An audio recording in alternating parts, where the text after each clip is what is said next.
Chapter 17 October 22nd, 1868 Dearest Isaac, I'm writing with hopes you will join us for the big opening night.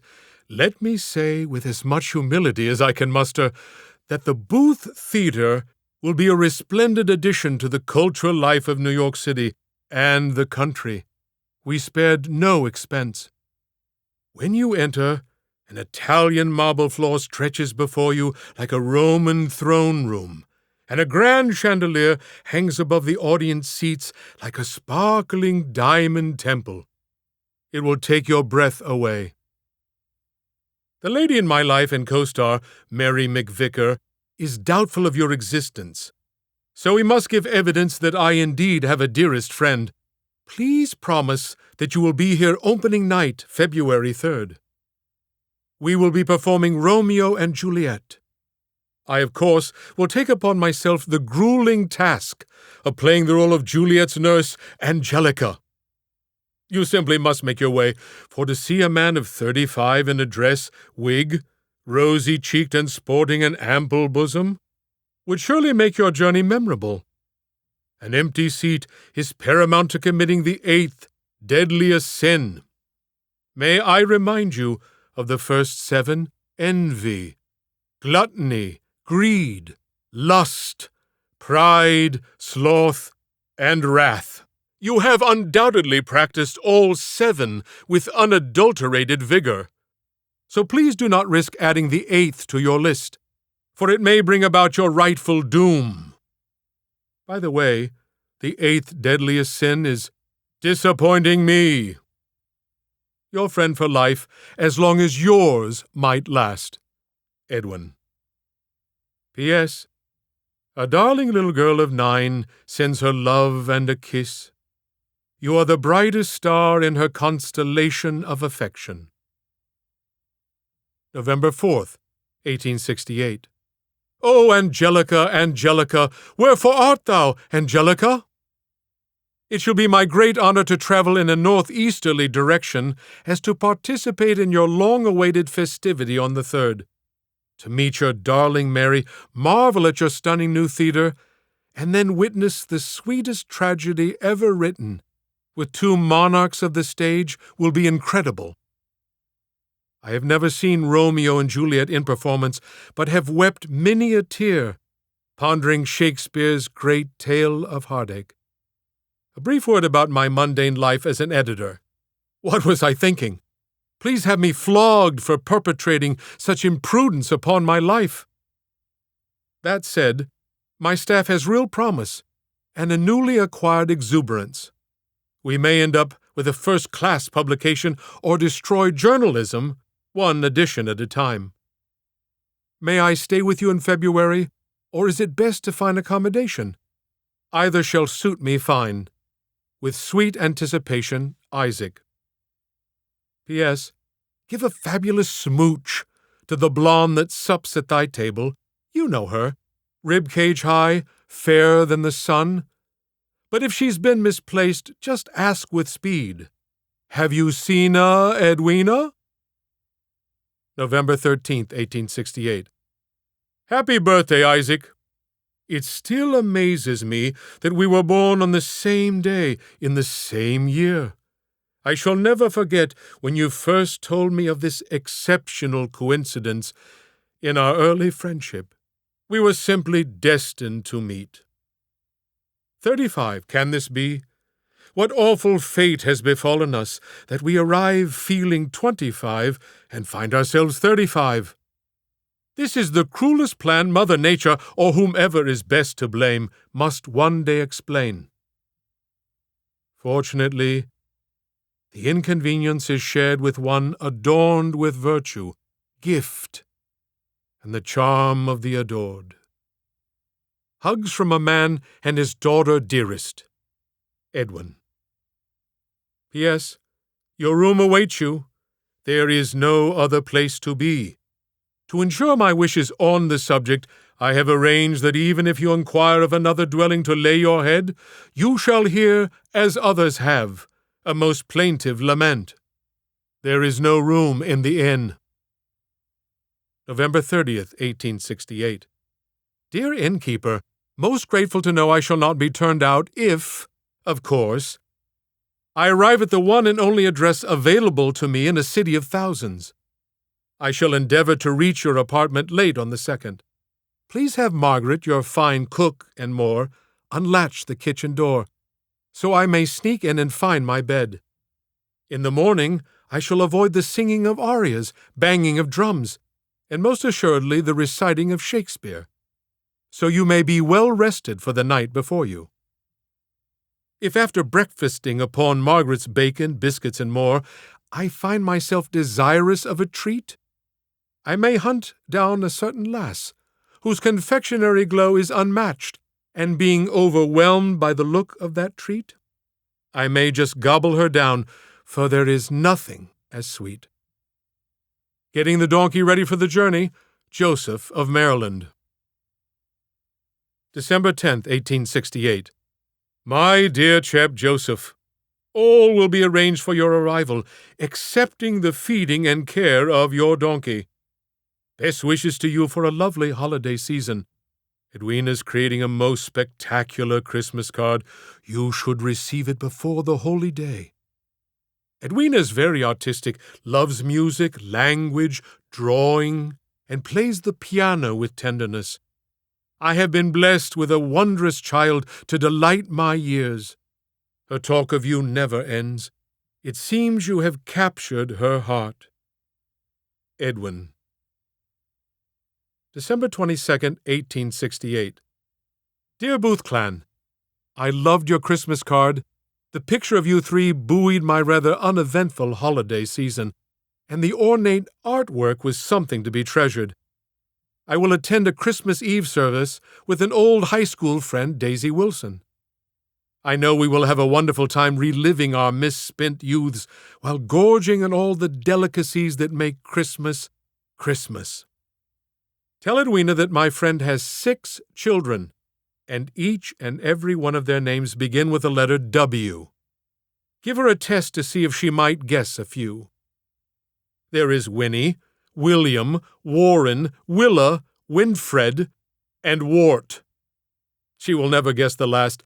Daisy tells me it's a shortening of Warthen. This nickname is at the owner's request. I cannot wait to meet Mr. Wart and surmise why he chose a diminutive of Warthen that leaves people of reason perplexed. I am, however, most keen to lustily bark as I arrive, "Nice to meet you, Wart," to see if I am able to hold myself together without hooting in the 11-year-old's face. That would be a most unchristian way to begin a Christmas supper. There's a 1 in 3 chance I ruin the holiday completely. Edwin, may a snowflake bargain you for a kiss and land most happily upon your cheek, where a brotherly lip might be. Isaac Longfellow Westerfield, friend of Wart. January 5th, 1869. Happy New Year, friend of Wart! 1 month until I don the tights and claim my love. I cannot wait to see you standing in my theater at the side of my beloved Mary. You did not know my first Mary. Bless her sweet soul. But you shall know and love the second. I plan to make her my wife, though for now this secret plot lies in waiting.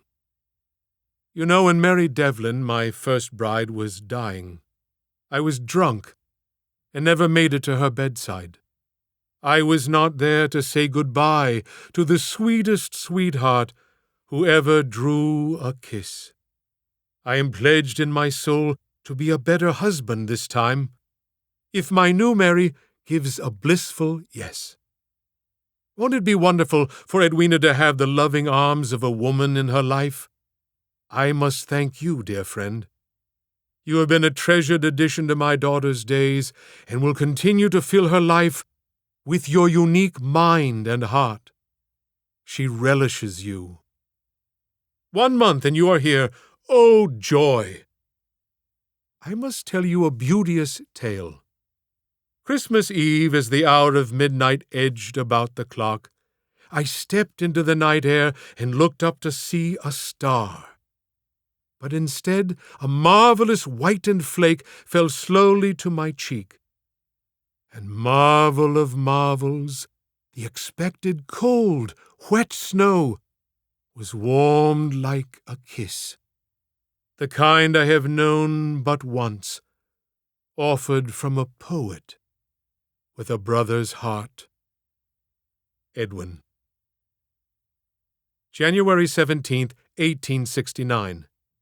Happiest New Year to all in the land of Boothery! Your letter moved me deeply. How magical to have felt my kiss upon your cheek! It shall be my mission to embrace your dear Mary as a sister and shower her with affection, for no other reason than that she has made you so happy. I met you just a few months after your precious Mary Devlin passed. Hearing that tragic story while meeting Edwina, a girl of 3 without her mother, haunted me. But you have given her a marvelous life, one filled with a father's great love and a tenderness nature does not bestow a man to give. I am counting the days. Anticipation clouds my every thought. Please tell Edwina that I had a very nice Christmas with the gang of W's. It may interest her to know that a man who works for me has the first name of W.W. That should tweak her curious mind. Tell her that a gift is burning a hole in my pocket. I hope the anticipation of a gift in February shall repair the offense of just having sent a card for her birthday, December 9th. For without the opening of a neatly ribboned box, it just isn't the same. A girl of 9 must have felt a tad glum. I shall repair the unforgivable and also take a glance to the stage and see if Edwin Booth fulfilled my expectations as the comely, droopily endowed Angelica. Affectionately, Isaac. P.S. Daisy Wilson, now Jackson, shared an intriguing fact at our Christmas supper. A young girl of 25 has bought my mother's house, and surprise of surprises, she is an amateur writer. She also cares for her brother, who was wounded in the war. She's the only person on her street of 16 homes who does not subscribe to the Gaithersburg Gazette. There is an excuse to meet her lingering in those details somewhere. January 25th, 1869. Dear Sojourner, get thee to the newest of York forthwith, or else get thee to a nunnery. With love, Pins and Needles, Booth. P.S. Like a faithful clock, Edwina asks hourly when you shall arrive. Her desire to see you is only eclipsed by her desire to see the gift burning a hole in your pocket. She said yesterday, I sure hope Isaac has good pockets. If not, maybe he could change trousers every now and then. Congratulations, shameless coaxer. You have sufficiently taken my darling daughter to the edges of madness. At 1:30 a.m., February 3rd, 1869, the day of the performance to come, I opened the unlocked door. Margaret had done her job. There was a note on the kitchen table. Isaac, chicken in the cold pantry, potatoes peeled, salt near the stove. Good old Margaret. I was in Edwin's home with Edwina upstairs asleep. My heart sang out. The weather delayed the train, so I was glad we had planned for a sneak in the house. When I finally crawled into bed, a hot water bottle greeted me with a reassuring warmth. Thank you, Margaret. I was asleep before a second sigh could be exhaled. I slept soundly, barely moving an inch in hours. I was dreaming about a summer's day and a lovely young girl playing amongst the flowers, chasing butterflies and giggling, and it started to feel as if a butterfly or some bug had landed on my nose. I couldn't get it off, and it tickled. The idyllic scene turned strange, and then I heard a louder giggle, then louder, Wake up, Isaac! Edwina had taken a quill from the desk and had been exploring the edges of my nose, giggling with every discomforted twist or swat I made. Then the culprit flung herself as if diving into a swimming pool. The warrior in me sprang to life, my arms wrapped around her like an octopus, disallowing a single wiggle. My lips began a fevered search for some belly-button territory, ripe for a blowing. And blow I did, recreating that particular sound we humans from toddlering to toddering find irresistibly amusing. The attacker surrendered, but I was doubtful of any long-term victory. She would plan her revenge with stealthy cunning. We foes ate a shared breakfast with cautious smiles and looks depicting those at the verge of warfare. Believe it or not, the Dark Princess ate more eggs and twice the bacon of her adversary. It seemed clear my fate was in the hands of a monster, cleverly charading as the Angel of Angels, shamelessly gorging herself for the coming battle. At 3 p.m, his lordship descended the stairs, where faithful Margaret stood to hand his magnificence his coffee, a biscuit, and the morning paper. We awaited upon his every gesture, glance, or grimace, desperate to detect in what state he had arisen. He curled up like a panther on the sofa, stretching out as it suited him. A long night of sleeping hadn't done the trick for this strange species. After the draping lost its charm, he arose, gave an unenthused half-smile, as if he didn't know we had been his delighted audience for 10 minutes, and offered playfully, "Oh my, look what the cat dragged in." This comment sent the little lady into gigglehood. He walked toward we two and patted Edwina on the head, adding, "Bless you, child, you are adorable." He next embraced me, followed by a notably wet exploring of my cheek with his lips, as if I might be the next course of his midday breakfast. Then he announced that he would leave for the theater at 5:30, and that a carriage would take Edwina and myself to the theater at 7 p.m., followed by a stern, "Don't you dare be late." Then the owner, director, and star of the Booth Theater told Margaret to "fire up the stove. Do you expect a Romeo to appear on the sustenance of a mere biscuit?" This direction was followed by Margaret's, "Oh, go on, Romeo. The stove's been on for 25 minutes. You best get dressed." It was clear who actually lorded over the manor. As he turned to go up the stairs to more fully dress, he paused and studied his daughter and newly arrived guest. The strange creature seemed most pleased at the view. Then instantaneously all pretense disappeared.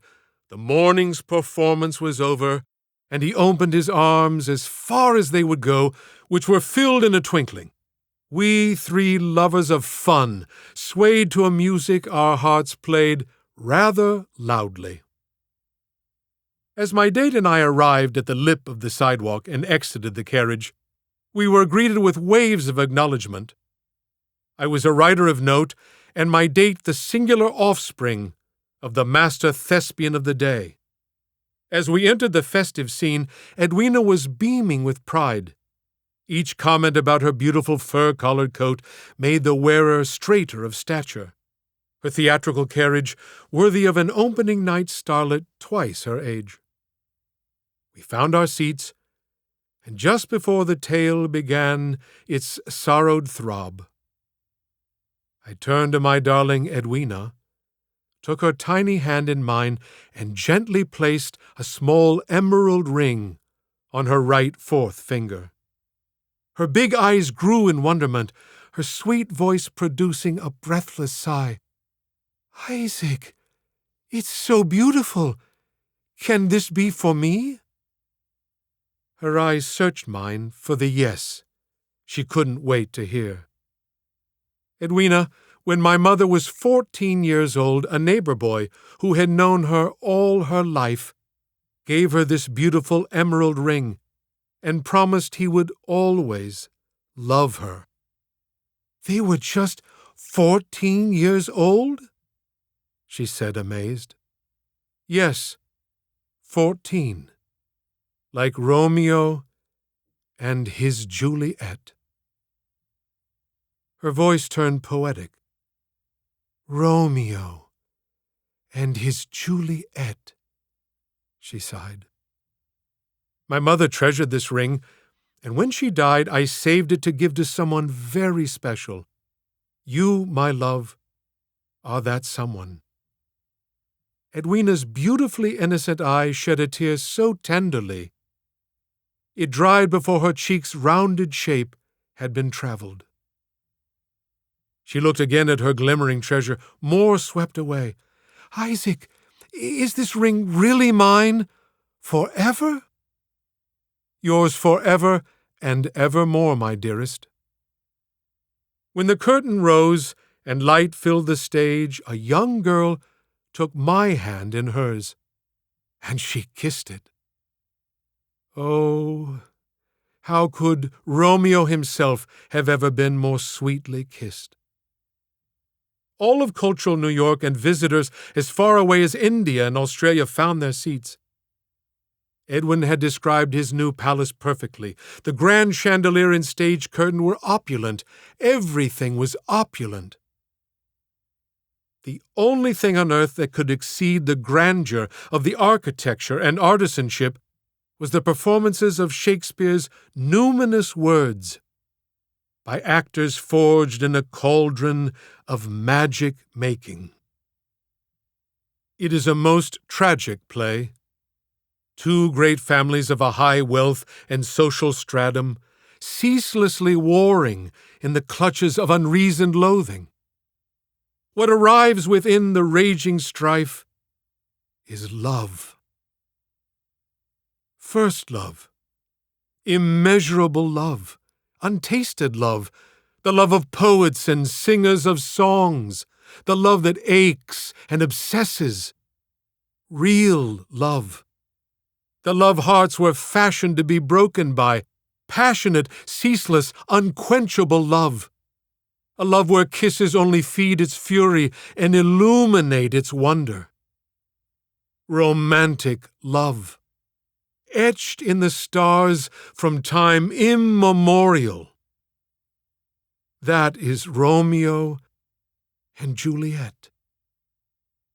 Mary McVicker was deeply loved by Edwin Booth. But the Romeo who looked upon her balcony and dreamed of every beating of her heart, who climbed toward his heaven and begged the moonlit, star-filled sky that he might but be a glove upon her hand, and who would slay himself for her company alone, was a Romeo who loved beyond loving, as did Edwin Booth in his love of Shakespeare's genius. The night was a triumph. The two leading actors were crowned artistic royalty. Edwin, ever leery of prideful boasting, sang praises upon his co-star, the cast, the crew, the splendor of the theater, and, as always, he closed in praise of his precious daughter. "Edwina is my morning star, the reason God allows a mortal man a taste of eternity." Before we headed to bed, Edwin and I had a drink in his study. We spoke of Mary's great talent and beauty and their promising future. She was a gifted actress and had moved me deeply. But of course, Edwin Booth was a once-in-a-lifetime actor. Like a polyphonic choir, we kept regaling the unforgettable evening. We marinated in it. And Edwin felt free to relish a job well done. After he finished his post-performance cigar, he embraced me, whispering in my ear with the tenderness of the Romeo I had heard all evening, "I cannot imagine this night without you. It is unthinkable." I was tired, but knew Margaret's ever-faithful water bottle would be eager for another frosty toe in search of its warmest patch. The lamp next to the bed was the only light in the room. I undressed and washed my face. Margaret had prepared a basin of water and soap. Bless her. I made my way to the cocoon, eager to sleep. Just before I turned the lamp, I noticed a book had been placed on the night table. At first I could not read the title, then it came into view. Moby Dick. I sat up, startled, and looked around the room, certain he would jump out laughing. Had he figured a way to cheat his fate with some devilish bargain, charming Peter or his frightening counterpart with some peerless persuasion? I grabbed Melville's meaty tome and held it to me as the room grew dark. There was simply no other explanation. Junius Brutus Booth, a most elegant Romeo himself, crossed the vale of tears to aid my slumber and invite me once again to dream of steamboats, grand recitations, and, of course, the great white whale.